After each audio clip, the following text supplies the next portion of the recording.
Hi, everybody. I want to talk to all of you tonight, first and foremost, to thank you. Not just for all the hard work you did during the campaign, but more importantly, for the work you're doing right now. Coming together, organizing, staying involved in the task of remaking this nation.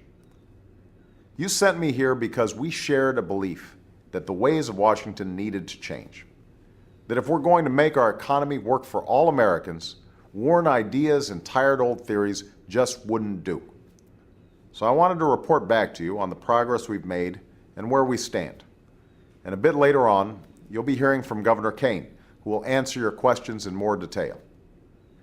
Just yesterday, we learned that we've lost 3.6 million jobs since this recession began.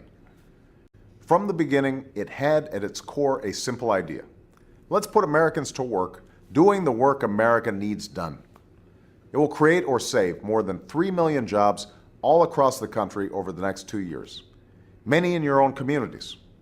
16,000 jobs in Maine, 80,000 in Indiana, almost all of them in the private sector, and all of them jobs that help us recover today and prosper tomorrow.